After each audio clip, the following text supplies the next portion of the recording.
Je m'appelle Onamamba Chongankoyi, originaire de la République démocratique du Congo. Je suis au travers de mes parents, du territoire de Katako-Kombé.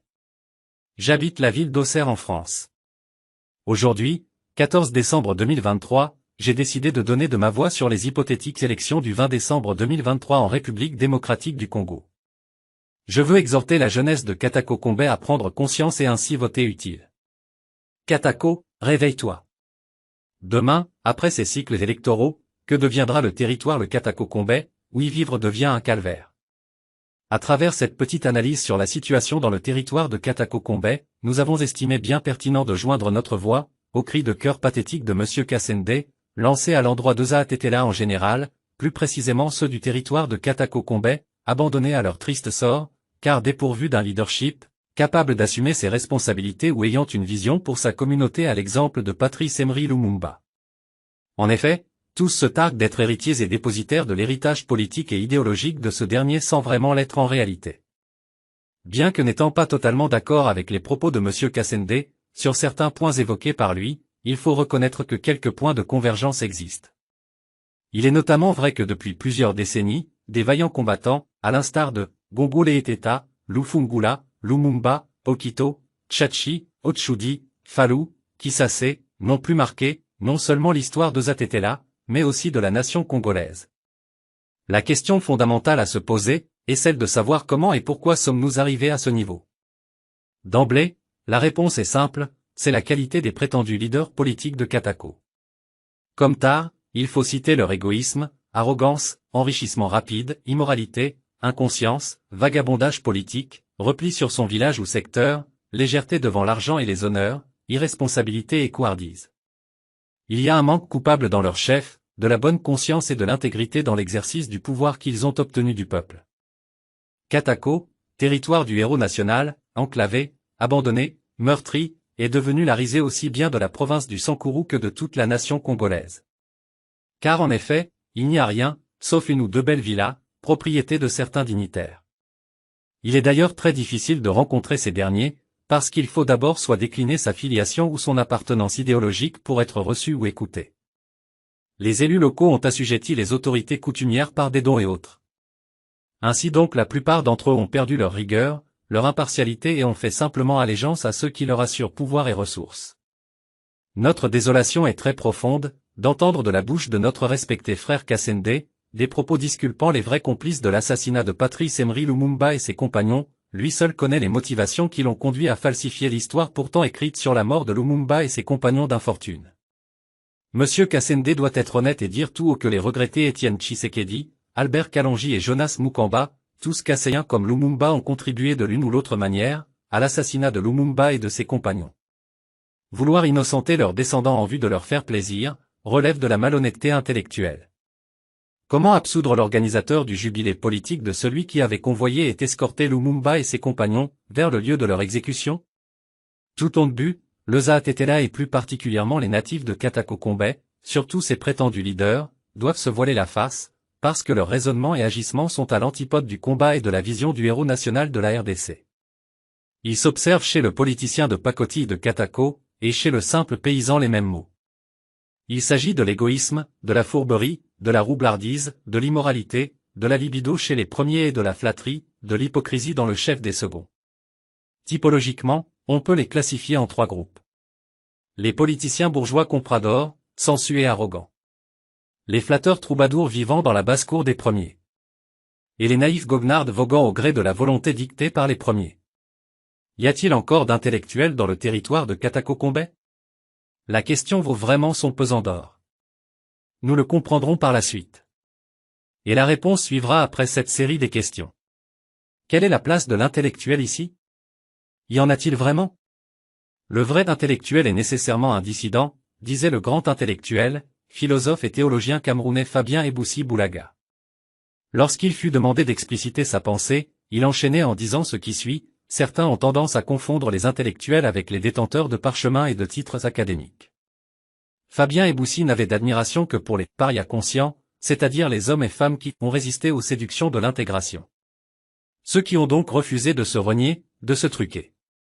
Ceux qui mettent leur tête sur le billot en assumant la difficile tâche de protester pendant que d'autres se taisent prudemment ou n'ouvrent la bouche que pour flatter les détenteurs du pouvoir. Pour lui, l'intellectuel est un conducteur, un guide qui met ses connaissances et son expérience au service du bien-être de sa communauté de base. Donc, celui qui est soucieux de vouloir changer sa communauté de base empêtrée dans des problèmes et difficultés de tout genre. L'on va à l'école pour acquérir les connaissances pouvant par la suite nous permettre d'aider de résoudre ceci. Pour Fabien Eboussi-Boulaga, posséder un diplôme de quelque niveau qu'il soit, ne fait pas de soi intellectuel.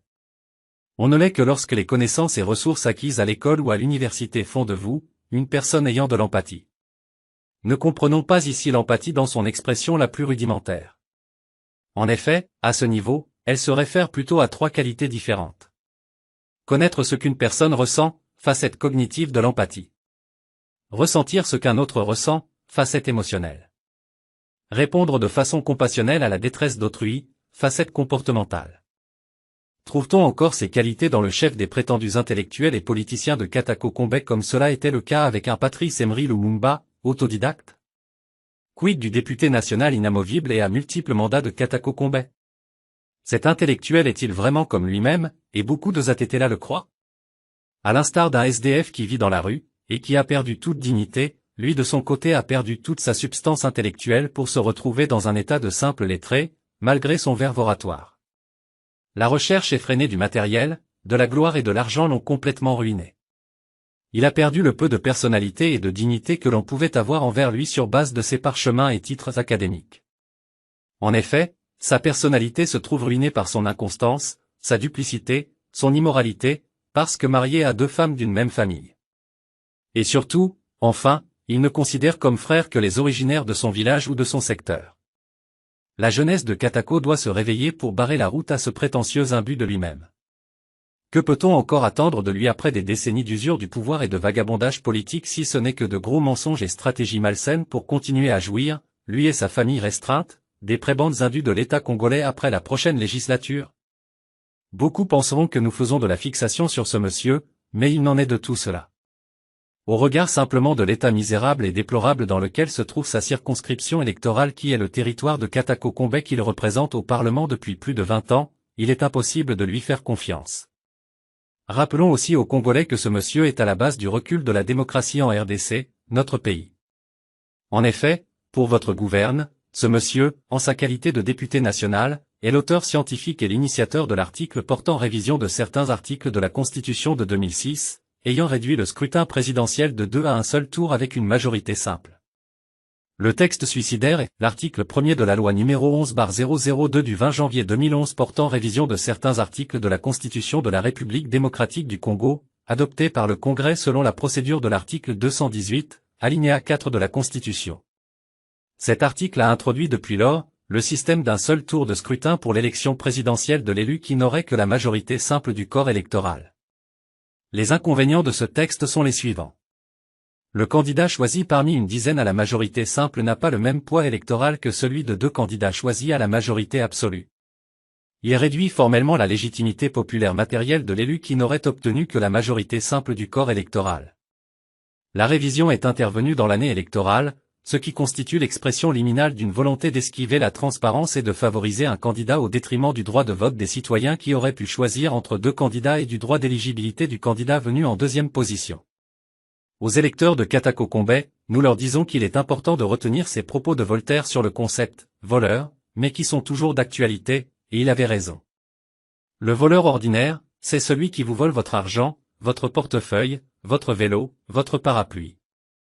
Le voleur politique, c'est celui qui vous vole votre avenir, vos rêves, votre savoir, votre salaire, votre éducation, votre santé, votre force, votre sourire. La grande différence entre les 2 types de voleurs, c'est que le voleur ordinaire vous choisit pour vous voler votre bien, tandis que le voleur politique, c'est vous qui le choisissez pour qu'il vous vole. Et l'autre grande différence, qui n'est pas de moindre, c'est que le voleur ordinaire est traqué par la police, tandis que le voleur politique est le plus souvent protégé par une escorte de la police. La plus grande saleté qu'on puisse faire à un homme qui vous a pris votre femme, c'est de la lui laisser, dit un dicton français. Souvent, nous oublions que la démocratie est notre belle femme. Nous la voler au travers des conciliabules visant les intérêts d'un seul individu est inacceptable. Cette fois-ci, les natifs de Katako, Faites un choix utile, sans demander en contrepartie de l'argent ou des cinglés. Nous revenons à notre question du départ. Demain, après ces cycles électoraux, que deviendra le territoire le Cataco-Combais, où y vivre déviant un calvaire? La réponse est simple, la vie deviendra plus détestable que maintenant, traverser à gué des rivières sans pont, perchage sur des arbres pour téléphoner ou communiquer, conditions d'apprentissage difficiles dans les écoles, enseignants non payés, centres de santé sans médicaments, sans lit, sans microscope, infirmiers non payés, routes impraticables, violence, violation des droits humains, obligation de chanter le Djalelo. Changeons de paradigme dans nos relations avec cette classe politique arrogante, tribaliste, transhumante et imbue du complexe de supériorité. Choisissez les valeurs et non les biens matériels, produits de la corruption, qui est un mal que nous devons tous éradiquer.